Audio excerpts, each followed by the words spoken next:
favorite quote is from G.K. Chesterton. It says, anything worth doing is worth doing poorly. And I'm a big proponent of that. Like that's my starting ground with a lot of projects I do, because if I fail, at least I tried. That was Allison McGill, our guest today on Completely Booked. I'm Amanda. And I'm Gabby. Allison McGill is the author of The Adventures of Duke the Therapy Dog. Based on a true story, this picture book for children shares the tale of a rescue dog and his new life with a happy ending. Allison is the founder of Lola and Pear, an independent publishing company that engages in literary adventures of meaning, joy, and purpose.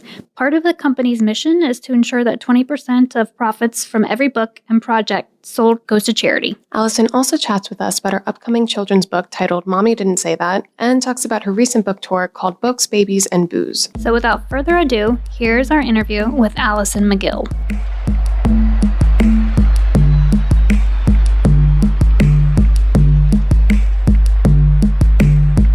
Welcome to Completely Booked. Allison, we are so excited to have you here. I'm so glad to be here in Jacksonville again.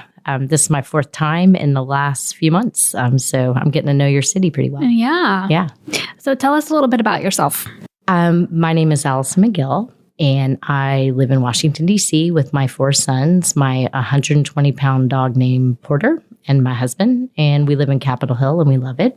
Yeah. Tell us a little bit about the premise of your book and how you came up with the idea for it. Well, Duke was a therapy dog in Capitol Hill and Atlanta. He passed away in 2017, about 3 weeks after my youngest son was born. My then 3-year-old was pretty attached to Duke and heartbroken, so I really wrote it for him.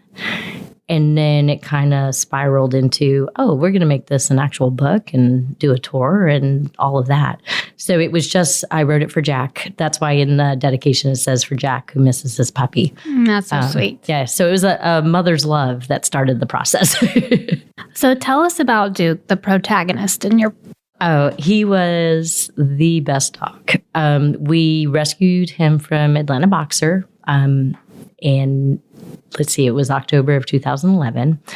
And he was my baby before I had babies. And we just loved him. And he became a therapy dog because of just his sweet, kind demeanor.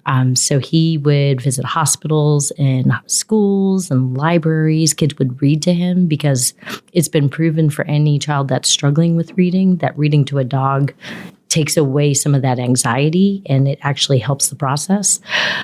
He was the Crime Museum Dog of the Year 2 years in a row and walked the National Independence Day Parade, met Jordan Sparks. He had a pretty fascinating life, and he was well-loved. Yeah. Very well-loved. Sounds like it. We actually have like a therapy program for children at most of our library branches where we have therapy dogs come in and they can read to them. Yeah. The studies have just proven what a gift that can be for kids who are trying to learn to read. And yeah. Mm-hmm. And what kind of dog was he? He was a boxer mix. We're not really sure what the other mix was. We never got the test or anything. He was just Duke to us, but he definitely had boxer in him. Yeah. And what was the process of writing the book like? Had you written other children's books before? Not at all. I'm a founder of a nonprofit that works with those experiencing chronic homelessness. So this was a very far stretch for me. Honestly, a lot of it was on my phone. I just would write in the notes part, like different drafts. I would get teachers involved to help which voice to tell it from, because the first voice was my voice telling the story. But a teacher said, you know what, kids will, and your son will, more be involved in the story if it's through Duke's voice. They'll feel the empathy of the story better that way.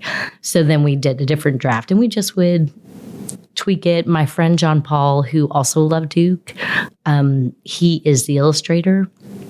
And so him and I would work on the drafts because he already agreed to do all the pictures and all that good stuff. Mm-hmm. And so it took 15 months from the start date to when it was done. And yeah, it just was a lot of rewriting it, a lot of little tweaks. Because you think, children's books, those are just, 15 sentences? But there's a lot about what voice, what wording, a lot of things that we would go back to and think, this is a little bit better. That's amazing. So do you have a writing background? Not at all. Wow. How inspiring. So you just went for it. Yeah. My favorite quote is from G.K. Chesterton. It says, anything worth doing is worth doing poorly. And I'm a big proponent of that. Like, I'm not going to just wait till I'm perfect at something. Like, yeah, if I fail, so what? Anything worth doing is worth doing poorly. Mm-hmm. And so that's my starting ground with a lot of projects I do, because if I fail, at least I tried. Right. And with this case, it took a lot of drafts because it wasn't an instant thing for me. But you just got back into it, took a break, and then got back into it, and then eventually had a finished product. And so how did you publish the book? We decided to start our own publishing company called Lola and Pear Publishing, and that's based out of DC now. So we are a very small publishing company. We wanted 20% of each book to go to a chosen charity. So like The Adventures of Duke finds The Adventures of Duke the Therapy Dog, Duke finds a home. 20% of that goes to the Atlanta Boxer Rescue, who rescued Duke.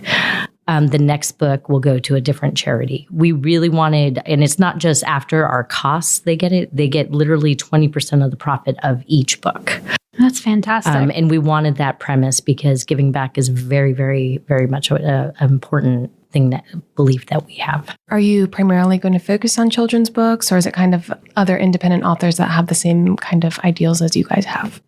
Right now, we're pretty much only doing our books. We want to get better as a company before bringing other people on. We have been pitched some amazing books that we're very interested in, but we want to make sure we have the process down before involving other people. Our next book has the appearance of a children's book, but it's actually a parody book for parents called Mommy Didn't Say That. It'll be coming out in February. And it's for those moments when you say something in front of your kids that you shouldn't, and it provides quick cover-ups. I need that one. Yes, most parents, we have a feeling that that'll be like the baby shower book of 2020. And we also strategically partnered with Postpartum Support International. So on our charity book page, or on our charity page in that book, we have a text number that you can get for help. So we thought, what a great concept. It's a funny book. It's a silly book. But it puts a tool in a new mom's hand if there are any struggles. Because I had postpartum issues after the birth of my son, Jack. And if I had a text number, I didn't have to talk to anybody. I could just text. I just thought that would be a great tool. And we just loved that concept of having it be the baby shower book, but also something very helpful. Mm-hmm, definitely. So that's a really fantastic idea that you guys have as a publishing company that also donates money to charities, and then also is a resource for people that are struggling through. Yeah. I mean, who knows what's going to come up on your next book? This one deals with postpartum, but that's a really cool concept. Yeah. And it literally is a small line in a book, but it could provide help. Mm-hmm. And so they're just always thinking about ways to be helpful, even in humor, even in a book about a dog. There's just always ways to put values forward. Mm-hmm. Can you tell us a little bit more about how Duke became a therapy dog?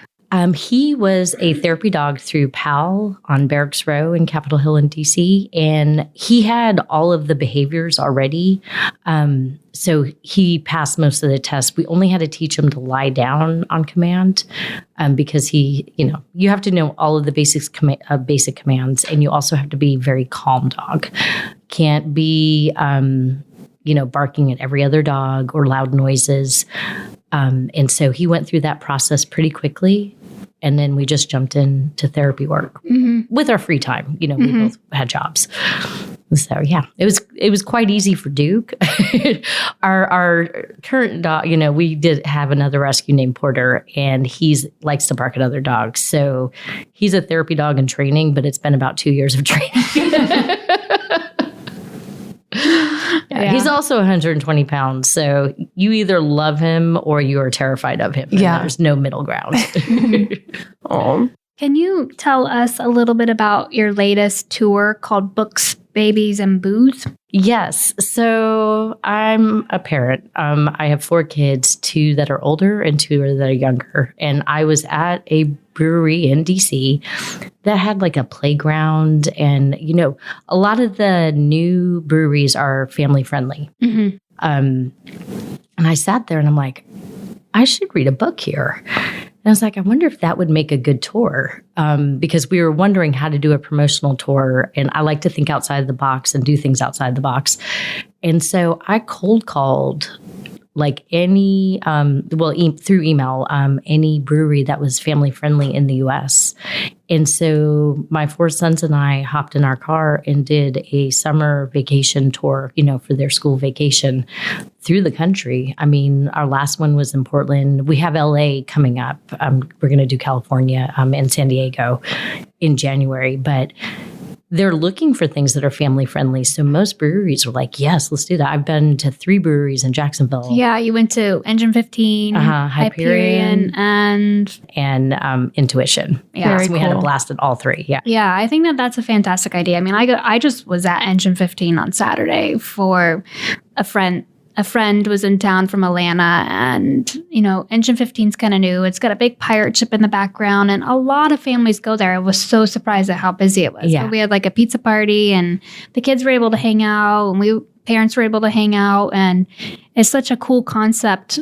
I feel like it's becoming more popular for families to bring their children to a family-friendly brewery, like a craft brewery where it's like, like you're responsible, like you have one, and then you're like going there. It's almost like going to dinner. Yeah. And having a beer or a drink where no one questions that. Yeah. Yeah.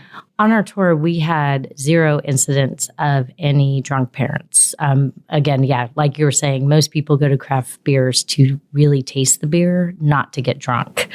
Across the country, we had 0 instances of irresponsible parents.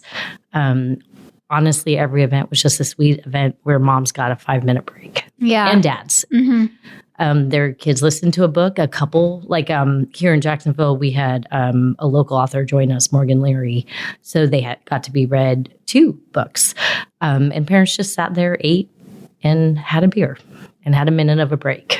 That's just such a unique idea to like take your family on the road and do something, really unique and just pitch it. Like, have you always had this sort of like entrepreneurial, creative, out of the box spirit? Or? Yes.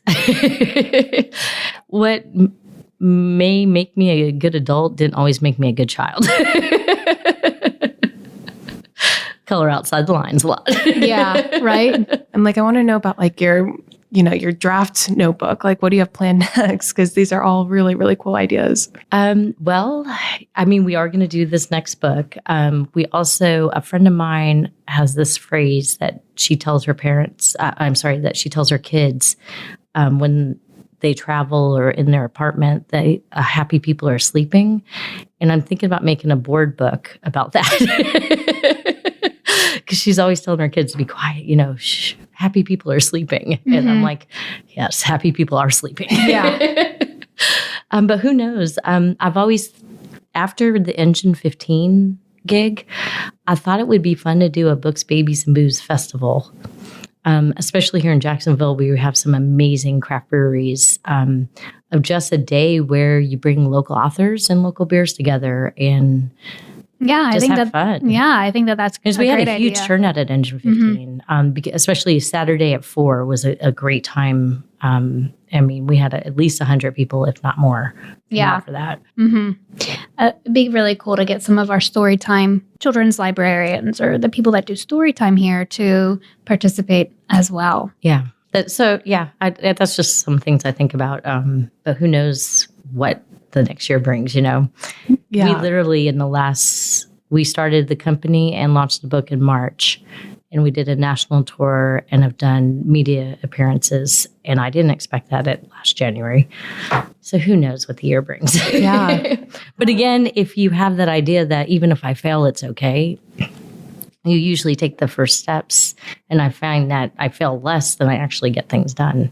Yeah. So it's just worth taking that first step. Definitely. And do you feel like DC is a really good environment to kind of breed creativity and unique ideas? Like, is that community really helpful? Yes. And it's just some of the smartest people in the world. I mean, you're surrounded and challenged by that, which I think makes me even more ambitious, for lack of a better word. I mean, just some fascinating people in DC and in Capitol Hill. So yeah, I definitely think that plays a part of, let's do it. How does one even start a publishing company? A lot of paperwork where you hire lawyers and a bit of gumption. Mm-hmm. Yeah. And funds. We knew we wouldn't make money the first year. And so that is a logistic thing. But we think this next year will be finally profitable. So after almost a year, we'll start turning profits. And when do you think you'll start accepting other authors? I'd like to get this next book out completely with a PR plan. See, because a lot of this is me piecemealing, which is great. We've had a very productive year, but I'm the one who cold called all the breweries and the places where we're booked. I'm the one who put out the press releases. So I feel like if we actually have a professional one doing that, we might have even better outcomes. And then once we get through that, I would be interested in hearing. Mm-hmm. And how did you, so technically you're like a self-published author. I mean, that's where we would fall. Yeah. Tell us about the self-publishing. Like, how did you get it from like into book form? Okay, we did use Lulu for our first book. That is just because we felt like we didn't know what we were doing at all and wanted to get the ISBN number and the Library of Congress number. So we did use them. They are expensive. This time around, we're doing it all ourselves. The copyright, the ISBN number, the Library of Congress number, everything, and the PR and the printing. And so it is good if you don't know what you're doing, but it is also cheaper to do it all yourself.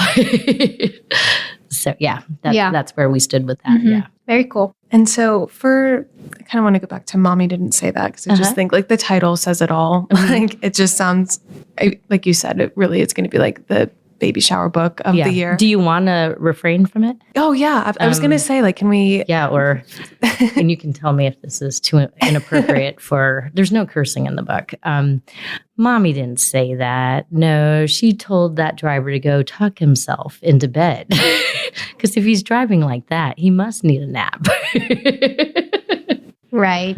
Another refrain from Mommy Didn't Say That is, Mommy didn't say that. No, she said, oh, sheet. She forgot to do the sheets. And look at that pile there, And of course, that one I paraphrase because I always do the driving one. But yeah, just, you say things you don't want your kids repeating. It just helps you cover up. So I'm sure that that idea happened pretty organically, just like with 4 kids. I don't know what you're talking about. You just wrote down what you said. Oh yeah, that'd be perfect. Well, for the it's book. myself and a friend of mine, Charlotte Everhart. We wrote it together, and it is funny because it was from all the experiences. Like, Mommy didn't use that finger. No, she was telling that person they were number 1. So it's a fun book. And helpful for parenting.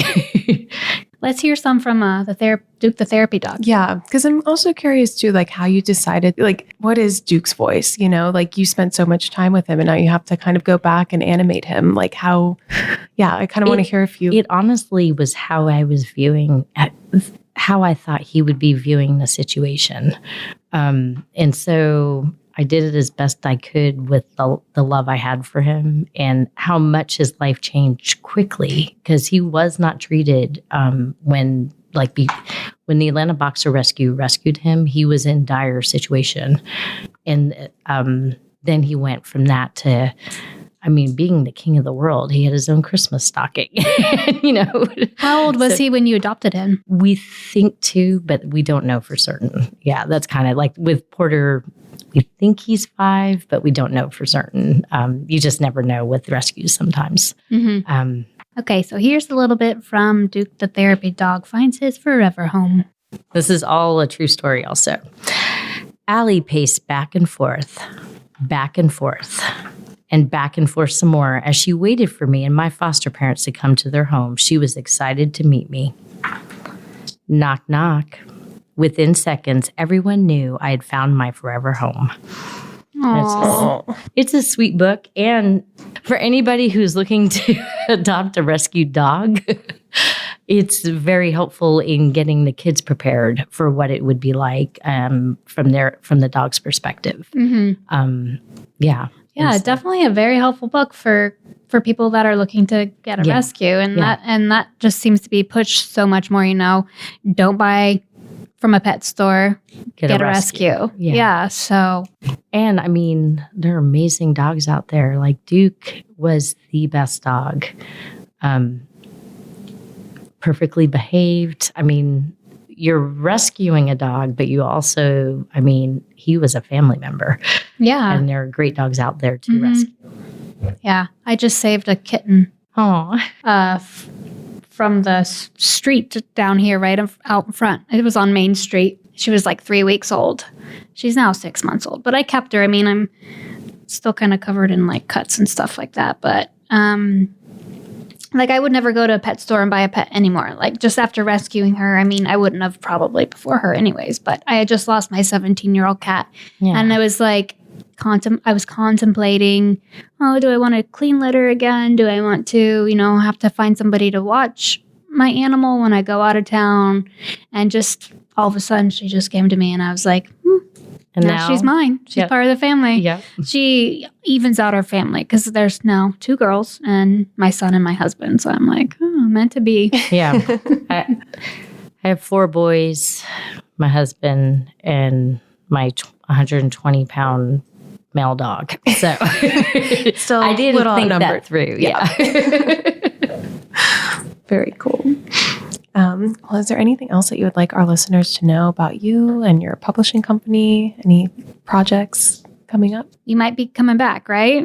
With the Books, Babies, and Booze I Festival? always come back to Jacksonville, I just do. Yeah, we've gotten to know the city quite a bit and the beer scene, which is pretty incredible. The beer scene is pretty underrated. Yeah. Yeah. No, as someone who has now traveled the country drinking beer. I was going to say, how do we compare? Very well. Good. Very, very That's well. exciting to hear. Yeah. And you are the city that I had the most gigs in. Wow. Yeah. Very So, cool. Yeah, I we think are. that's very cool. Yeah, these new breweries that have popped up are just, younger generation. A lot of them are parents themselves and know that you can be responsible parents at a brewery and love books, love stories. And so, yeah, definitely literacy a good matters. Mm-hmm. And a 5-minute break for parents really matters. I very much care about parents because it is a hard job. And that 5 minutes can mean sanity or not. Yes, definitely. Well, thanks so much for coming on. Thank you so much. It was a delight for talking with you. me.